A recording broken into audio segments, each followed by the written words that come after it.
গৌৰীপুৰ প্ৰমথেশ বৰুৱা মহাবিদ্যালয়ৰ ছাত্ৰ একতা সভাৰ নিৰ্বাচনৰ তাৰিখ ঘোষণা হোৱাৰ পূৰ্বে অঘটন যোৱা নিশা কংগ্ৰেছ দলৰ ছাত্ৰ সংগঠন NSUৰ বেনাৰ পোষ্টাৰ কাটি ছিঙি দুৰ্বৃত্তই লণ্ডভণ্ড কৰা ঘটনাক লৈ উত্তাল হৈ পৰিছে সমগ্ৰ গৌৰীপুৰ অঞ্চল। উল্লেখ্য যে মহাবিদ্যালয়খনৰ ছাত্ৰ একতা সভাৰ নিৰ্বাচনৰ তাৰিখ ঘোষণা হোৱাৰ পূৰ্বে কংগ্ৰেছৰ দলৰ ছাত্ৰ সংগঠন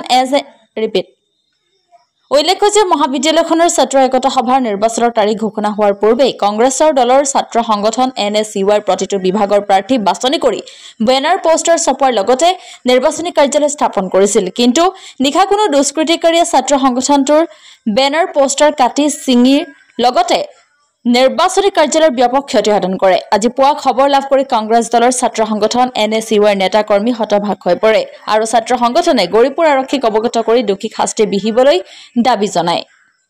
আমালোক প্ৰমথেশ বৰুৱা মহাবিদ্যালয় NSU ইউনিটৰ ফালৰ পৰা যোৱা 14 অক্টোবৰৰ পৰা 19 অক্টোবৰলৈ এখন ড্ৰাগছৰ এগেইনষ্টত খেল উৎসৱ পাতিছিলোঁ। সেইখন খেল উৎসৱ শেষ হোৱাৰ লগে লগে যোৱা ৰাতি কিছুমান দুৰ্বৃত্তই কিছুমান দুষ্কৃতিকাৰীয়ে আমালোকৰ মহাবিদ্যালয়ৰ সন্মুখত NSU ইউনিটৰ যিবিলাক আমালোকৰ আশাবাদী প্ৰাৰ্থীৰ বেনাৰ আছিল সেইবিলাক চিনাক্ত কৰি ফালি পেলাইছিল, ছিঙি দিছিল। আমালোক এইখন লৈ আমাৰ গৌৰীপুৰ থানাত এজাহাৰ দাখিল কৰিছোঁ। আমালোকৰ ছাৰক সেইখিনি কৈছিলোঁ যে ছাৰ আমালোক নতুন প্ৰজন্ম আৰু যুৱ প্ৰজন্মক ড্ৰাগছৰ পৰা বিৰত ৰখাৰ কাৰণে এনেকুৱা এটা পদক্ষেপ গ্ৰহণ কৰিছোঁ। এতিয়া যদি আমালোকৰ NSUৰ সদস্যবিলাকক এনেকৈ চিনাক্ত কৰি বেনাৰ ফালিছে, কালি হয়তো ব্যক্তিগতভাৱে আঘাত কৰিব পাৰে।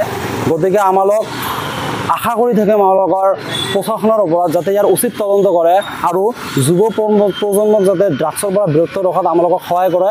আমালোকৰ ইউনিটৰ সদস্যসকলে যাতে কোনো ধৰণৰ অসুবিধাৰ সন্মুখীন নহয়, এনেকুৱা সমাজসেৱক কাম কৰি যাব পাৰে, তাৰ বাবে আমাৰ উচিত তদন্ত লাগে। ইয়াৰ ওপৰত সন্দেহ নহয়, যিহেতু আমালোক এইটো ড্ৰাগছৰ এগেইনষ্টত কৰিছোঁ, হয়তোবা কোনো দুষ্কৃতিকাৰী বা কোনো ড্ৰাগছ মাফিয়াই এইটো কাম সংগঠিত কৰিব পাৰে। এইটো কামটো কোনো শিক্ষিত আৰু ভাল মানুহে কৰিব নোৱাৰে।